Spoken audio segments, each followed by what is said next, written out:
Hello दोस्तों, welcome to Lakhnanda classes. I hope you all are doing good. दोस्तों, पिछले video में हमने सौरमंडल में पृथ्वी वाले चैप्टर को डिटेल में समझा था। The earth in the solar system वाले चैप्टर को डिटेल में एक्सप्लेन किया था और आज के वीडियो में हम इसके प्रश्नों को हल करेंगे। तो अगर आपने डिस्क्रिप्शन नहीं देखा है, इसका पूरा एक्सप्लेनेशन नहीं देखा है, तो आप हमारे प्रीवियस वीडियो को जा कर के देखें। उसका लिंक हमने डिस्क्रिप्शन में शेयर किया हुआ है। और अगर आपने पहला वीडियो देख लिया है तो इस वीडियो से आपका रिवीजन हो जाएगा। इसमें हम एनसीईआरटी के सभी क्वेश्चंस को सॉल्व करेंगे, सभी प्रश्नों को हल करेंगे। तो चलिए शुरू करते हैं। सबसे पहले हम टिक द करेक्ट आंसर करेंगे। सही जवाब पर सही का निशान लगाने वाले प्रश्नों को करते हैं। हमारा पहला प्रश्न है कि किस ग्रह को पृथ्वी के जुड़वा ग्रह के नाम से जाना जाता है। मतलब कि ग्रहों में ऐसा कौन सा ग्रह है जो पृथ्वी के समान है, जिसे हम पृथ्वी का जुड़वा ग्रह कहते हैं। The planet known as earth twins is, कौन सा प्लैनेट है? तो इसमें कौन सा है? वीनस जो प्लैनेट है, शुक्र ग्रह है, ये पृथ्वी का जुड़वा ग्रह कहलाता है। क्यों कहा जाता है? तो इसे पृथ्वी का जुड़वा ग्रह इसलिए कहा जाता है क्योंकि इसका जो आकार है वो पृथ्वी के आकार के लगभग समान है। वीनस का जो शेप और साइज है वो अर्थ के शेप और साइज से सिमिलर है, इसीलिए वीनस को, शुक्र ग्रह को पृथ्वी का जुड़वा ग्रह, अर्थ का ट्विंस कहा जाता है। चलिए अब दूसरा क्वेश्चन देखते हैं। दूसरा प्रश्न है, सूर्य से तीसरा सबसे नजदीक ग्रह कौन सा है? तो सूर्य से यानी सन से थर्ड नियरेस्ट प्लैनेट कौन सा है? तो वह है हमारा पृथ्वी, earth. Earth is the third nearest planet to the sun. देखिए इस पिक्चर में आप ध्यान से देख सकते हैं, ये क्या है? सन है, और सन से ये मरकरी, सबसे पहले मरकरी होती है। सन के सबसे पास कौन सा ग्रह है? मरकरी। फिर वीनस, फिर अर्थ है, फिर मार्स है, फिर जुपिटर है, फिर सैटर्न है, फिर यूरेनस और फिर नेपट्यून है। सो इस हिसाब से सूर्य के सबसे पास वाले ग्रहों में तीसरा ग्रह कौन सा है? अर्थ है, पृथ्वी है। सबसे पहला मरकरी है, फिर वीनस है, शुक्र ग्रह, और फिर उसके बाद पृथ्वी। चलिए अब तीसरा प्रश्न देख लेते हैं। सभी ग्रह सूर्य के चारों ओर किस प्रकार के पथ पर चक्कर लगाते हैं? सभी ग्रह सूर्य के चारों ओर किस पथ पर चक्कर लगाते हैं? किस प्रकार के पथ पर चक्कर लगाते हैं? The planet move around the sun in a, मतलब इसमें आपको पथ बताना है, रास्ता बताना है, पाथ बताना है कि किस शेप के पाथ में जो सभी ग्रह हैं वो सूर्य का चक्कर लगाते हैं। तो यह है इलिप्टिकल पाथ, दीर्घवृत्ताकार। दीर्घवृत्ताकार कैसे होता है? मान लीजिए ये जो है बीचों बीच हमारा हो गया ये सन, और इसके अराउंड ये कुछ इस तरीके का जो शेप होता है, आकार होता है, इसे कहते हैं दीर्घवृत्ताकार। मान लीजिए यहाँ हमारी पृथ्वी है, तो पृथ्वी इस पथ पर, इस पाथ पर, इस रास्ते पर घूमती है सूर्य के चारों ओर। तो इस शेप को क्या बोलते हैं? इस आकार को बोलते हैं दीर्घवृत्ताकार। तो मतलब जो सभी ग्रह हैं वो सूर्य का चक्कर दीर्घवृत्ताकार पथ पर लगाते हैं, इलिप्टिकल पाथ पर लगाते हैं। चौथा प्रश्न क्या कहता है? जो चौथा प्रश्न कहता है कि ध्रुव तारे से किस दिशा का ज्ञान होता है?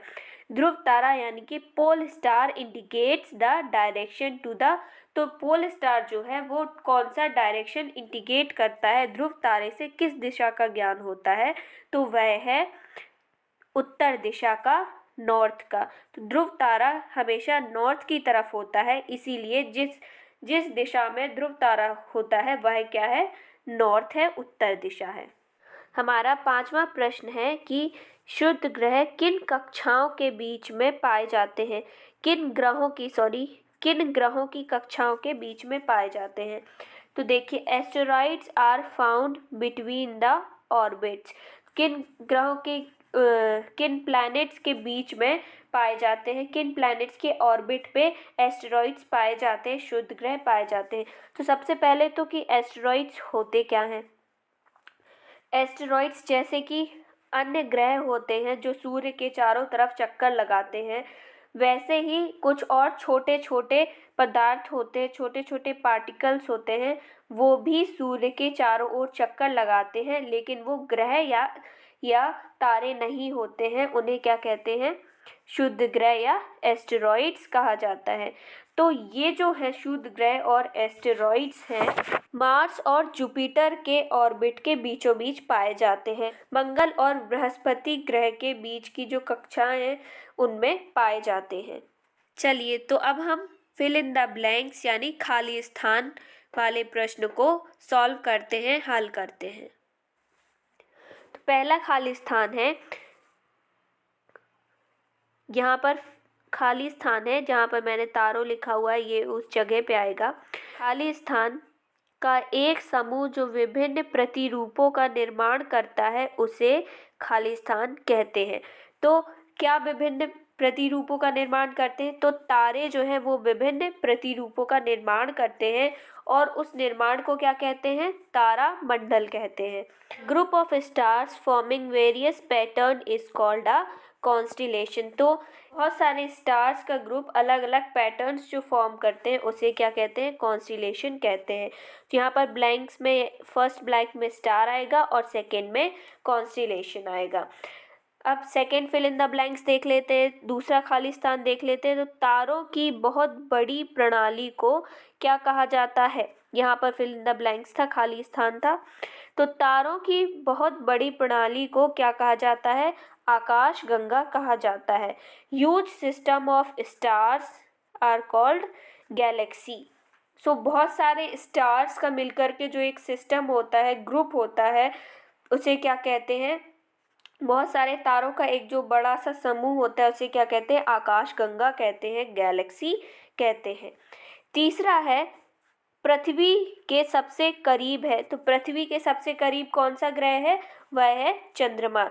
चंद्रमा पृथ्वी के सबसे करीब है। Moon is the closest celestial body to our earth. चौथा है सूर्य से तीसरा सबसे नजदीक ग्रह। तो ये तो हमने अभी पीछे भी किया था टिक द करेक्ट आंसर में कि कौन सा है तीसरा सबसे नजदीक ग्रह? पृथ्वी। Earth is the third nearest planet to the sun. और पांचवा है ग्रहों के पास अपनी डैश तथा डैश नहीं होती है। तो क्या नहीं होती? ग्रहों के पास अपनी ऊष्मा नहीं होती है और प्रकाश नहीं होता है। The planet do not have their own heat and light. अब नेक्स्ट अपन करते हैं क्वेश्चन आंसर्स, प्रश्नोत्तर। तो चलिए देखते हैं पहला प्रश्न क्या है। तो पहला प्रश्न है, पहला क्वेश्चन है, how does a planet differ from a star?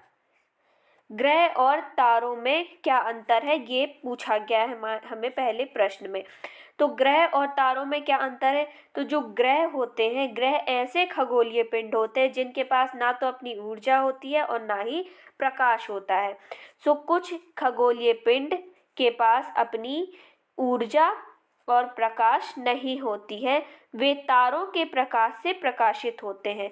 तो कुछ खगोलीय पिंड जिनके पास अपनी ऊर्जा और अपना प्रकाश नहीं होता है, वे तारों के प्रकाश से प्रकाशित होते हैं। तो ऐसे खगोलीय पिंड को क्या कहा जाता है? ग्रह कहा जाता है। लेकिन अगर तारों में देखा जाए तो तारे ऐसे खगोलीय पिंड होते हैं जो बड़े आकार वाले होते हैं और बहुत ही गर्म होते हैं। इसके साथ साथ इनके पास अपनी ऊष्मा भी होती है और अपना प्रकाश भी होता है। ग्रहों के पास अपनी ऊष्मा और अपना प्रकाश नहीं होता है, जबकि तारों के पास अपनी ऊष्मा और प्रकाश दोनों होते हैं, जिन्हें वे बहुत बड़ी मात्रा में उत्सर्जित भी करते हैं। एक खगोलीय पिंड को तारा कहा जाता है। सॉरी, यहाँ पर ऐसे, तो ऐसे खगोलीय पिंडों को क्या कहा जाता है? तारा कहा जाता है। और ग्रह क्या है? ग्रह वो खगोलीय पिंड है जिनके पास अपनी ऊष्मा और अपना प्रकाश नहीं होता है, वे तारों के प्रकाश से प्रकाशित होते हैं। तो ऐसे खगोलीय पिंड को ग्रह कहा जाता है। आई होप अब आपको ग्रहों और तारों के बीच का अंतर समझ में आ गया होगा। एक बार फिर से देख लेते तो क्या अंतर है?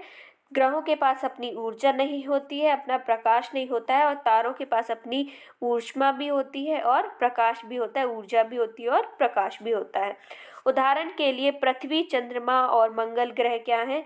ये जो सेलेस्टियल बॉडीज़ हैं ये जो खगोलीय पिंड है इन्हें ग्रह कहा जाता है। और सूर्य क्या है, एक तारा है, क्योंकि सूर्य के पास अपना प्रकाश और अपनी ऊष्मा दोनों होते हैं। अब चलिए इसी को हम इंग्लिश में देख लेते हैं।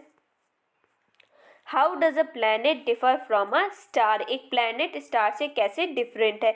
तो प्लैनेट वो सेलेस्टियल बॉडीज होती हैं जिनके पास अपनी हीट और लाइट नहीं होती है, जबकि जो स्टार्स होते हैं उनके पास अपनी हीट और लाइट होती है जिसे वो एमिट करते हैं लार्ज अमाउंट्स में।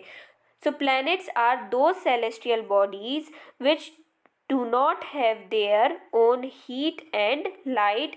they are, यहाँ पर थोड़ा मिस्टेक हो गई, यहाँ पर LIT होगा, lit by the light of stars. तो ये स्टार की लाइट से ब्राइटन होते हैं। सच बॉडीज आर कॉल्ड प्लैनेट। ऐसी बॉडीज को क्या बोलते हैं? प्लैनेट बोलते हैं। ऐसे सेलेस्टियल बॉडीज जिनके पास अपनी हीट और लाइट नहीं होती है, वो तारों की हीट, स्टार्स की हीट और लाइट से चलते हैं, तो उन्हें क्या कहते हैं? प्लैनेट्स कहा जाता है। For example earth and Mars. वैसे ही स्टार्स क्या है? वो सेलेस्टियल बॉडीज है जो साइज में बहुत ह्यूज है, बिग है और हॉट है, and they are made up of gases, gases से बने हुए होते हैं, and they have their own heat, उनके पास अपनी हीट और लाइट होती है। तो ऐसी सेलेस्टियल बॉडीज को स्टार्स कहा जाता है।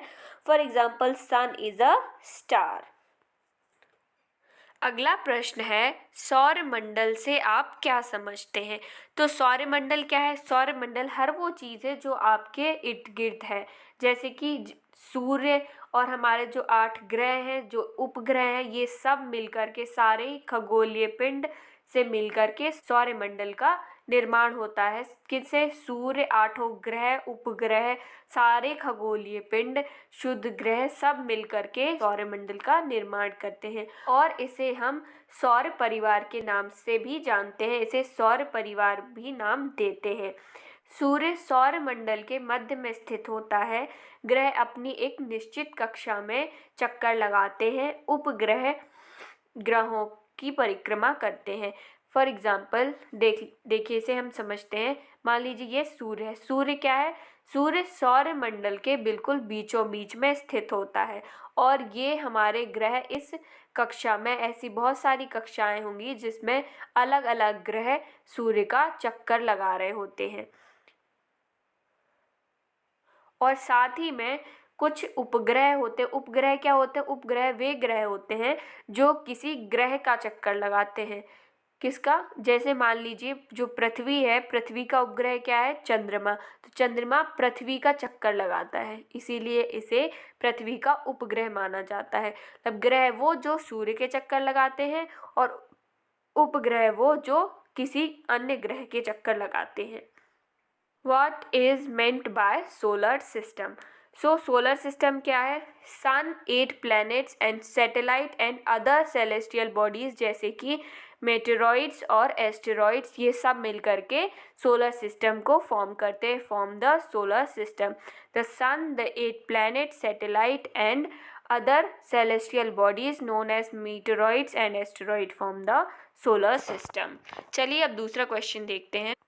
हमारा तीसरा प्रश्न है, सूर्य से उनकी दूरी के अनुसार सभी ग्रहों के नाम लिखिए। Name all the planets according to their distance from the sun. मतलब इस प्रश्न में हमें बताना है कि सूर्य के बाद, सूर्य के सबसे पास कौन सा ग्रह है, फिर उसके बाद, फिर उसके बाद, फिर उसके बाद। तो इस तरीके से हमें इसका उत्तर देना है। तो सूर्य के सबसे पास कौन सा ग्रह है? मरकरी यानी कि बुध। फिर उसके बाद है शुक्र, वीनस, फिर है हमारी पृथ्वी, अर्थ, फिर मंगल ग्रह, फिर बृहस्पति और फिर शनि ग्रह। फिर उसके बाद आता है यूरेनस और Neptune. The planets arranged as per the distance from the sun is Mercury, Venus, Earth, Mars, Jupiter and Saturn and Uranus and Neptune। चौथा प्रश्न है, पृथ्वी को अद्भुत ग्रह क्यों कहा जाता है? तो पृथ्वी को अद्भुत ग्रह क्यों कहा जाता है? क्योंकि पृथ्वी पे जीवन के लिए कुछ अनुकूल परिस्थितियां हैं, तो जिनके कारण पृथ्वी पर जीवन संभव है। केवल पृथ्वी ही एक ऐसा ग्रह है जिस पर जल पाया जाता है और ऑक्सीजन पाई जाती है, दोनों पाई जाती है, और ओजोन परत भी पाई जाती है, जो कि जीवन के लिए बहुत ही आवश्यक है। पृथ्वी को अद्भुत ग्रह इसलिए कहा जाता है क्योंकि यहाँ पर पृथ्वी पर जीवन के अनुकूल परिस्थितियाँ संभवतः केवल पृथ्वी पर ही पाई जाती हैं। पृथ्वी पर जल उपलब्ध है जो हमारे जीवन के लिए आवश्यक है। पृथ्वी पर जीवनदायी ऑक्सीजन गैस और ओजोन परत पाई जाती है, इसीलिए पृथ्वी को अद्भुत ग्रह कहा जाता है। Why is the Earth called a unique planet? तो Earth is called unique planet of solar system because conditions favorable to support life probably present on the Earth. केवल अर्थ पर ही जो है लाइफ सपोर्टिंग कंडीशंस प्रेजेंट है, इसलिए अर्थ को unique planet कहा जाता है। The earth is neither too hot, ना ही अर्थ बहुत ज़्यादा गर्म है और ना ही बहुत ज़्यादा ठंडी है। बहुत ज़्यादा गर्म होने से भी लाइफ पॉसिबल नहीं होती और बहुत ज़्यादा ठंडी होने से भी लाइफ पॉसिबल नहीं होती। यहाँ पर वाटर और एयर दोनों ही हैं which are essential for our survival, जो हमारे जीवित रहने के लिए, ज़िंदा रहने के लिए बहुत ज़रूरी है। ये अर्थ को यूनिक प्लैनेट या अद्भुत ग्रह कहा जाता है। हमारा पांचवा और सेकेंड लास्ट क्वेश्चन है, हम हमेशा चंद्रमा के एक ही भाग को क्यों देख पाते हैं? तो देखिए दोस्तों, हम चंद्रमा के एक ही भाग को इसलिए देख पाते हैं क्योंकि चंद्रमा लगभग 27 दिन में पृथ्वी का एक चक्कर लगाता है, एक चक्कर पूरा करता है, लेकिन यह अपनी धुरी पर भी इतना ही टाइम लेता है एक चक्कर पूरा करने पर। धुरी से मतलब मान लीजिए ये है चंद्रमा और ये है चंद्रमा की एक्सिस, जिसे धुरी कहा जाता है। तो चंद्रमा पृथ्वी और ये मान लीजिए पृथ्वी है, तो और ये चंद्रमा, तो चंद्रमा पृथ्वी का चक्कर लगाने में 27 दिन का समय लेता है और इतना ही समय चंद्रमा को अपनी धुरी पर एक चक्कर लगाने के लिए भी लगता है, इसीलिए हम चंद्रमा के एक ही साइड को देख पाते हैं। हमारा उत्तर कुछ इस प्रकार होगा कि चंद्रमा लगभग 27 दिन में पृथ्वी का एक चक्कर पूरा करता है। यह अपनी धुरी पर भी एक पूरे चक्कर में भी इतना ही समय लेता है। इस प्रकार यह दोनों प्रकार की गतियों को पूरा करने में समान समय लेता है। यही कारण है कि हम चंद्रमा का एक ही भाग देख पाते हैं। Why do we see only one side of the moon? क्यों ऐसा होता है? मान ये क्या हमारी अर्थ है और ये यहाँ पर मून इसके अराउंड घूम रहा है। मून को एक राउंड लेने में कितना 27 डेज का टाइम लगता है और अपने स्पिन पर भी घूमने में इसको एक स्पिन मोशन कंप्लीट करने में भी इसको 27 डेज का टाइम लगता है। इसीलिए हम केवल एक ही साइड देख पाते हैं मून की। We always see only one side of moon because the moon around the sun is about 20। यहाँ पर अर्थ होगा, यहाँ पर टाइपिंग मिस्टेक हो गई है। The moon moves around the earth in about 27 days and it takes exactly the same time to complete one spin। हमारा छठवां और आखिरी प्रश्न है कि ब्रह्मांड क्या है? What is the universe? तो यूनिवर्स जो है, यूनिवर्स करोड़ों तारों, बादलों तथा गैसों की एक प्रणाली आकाशगंगा है। इस प्रकार की लाखों आकाशगंगाएं मिलकर के ब्रह्मांड का निर्माण करती हैं। ब्रह्मांड की विशालता की कल्पना करना अत्यधिक कठिन है। हम सभी इसी ब्रह्मांड का हिस्सा हैं।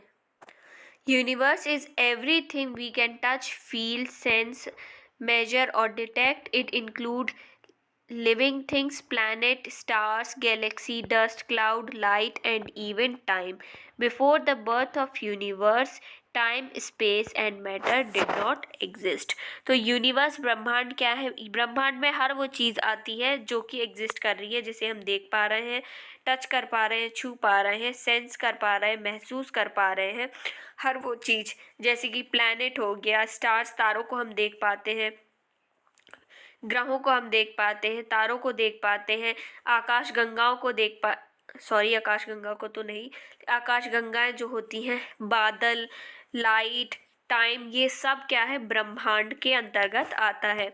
सो करोड़ों तारे, बादलों और गैसों का एक जो प्रणाली होती है उसे आकाशगंगा कहते हैं। और ऐसी प्रकार की लाखों आकाशगंगाएं ब्रह्मांड में हैं और यही आकाशगंगाएं मिलकर के ब्रह्मांड का निर्माण करती हैं। सो ये था हमारा लास्ट प्रश्न, लास्ट क्वेश्चन। तो ये थे हमारे first chapter earth in the solar system के सारे क्वेश्चंस, सारा सॉल्यूशन। और आप क्या पढ़ना चाहते हैं कमेंट करके बताइएगा। जिस टॉपिक में आपको प्रॉब्लम हो रही है मैं उस टॉपिक का वीडियो ज़रूर बनाऊंगी, तो आप कमेंट करके बताइएगा। और आपको हमारा वीडियो कैसा लगा ये भी कमेंट करके बताइएगा। सो अगर आपको वीडियो पसंद आया हो तो इसे लाइक कीजिए, शेयर कीजिए और ऐसे ही वीडियो देखते रहने के लिए हमारा चैनल सब्सक्राइब कीजिए। Thank you.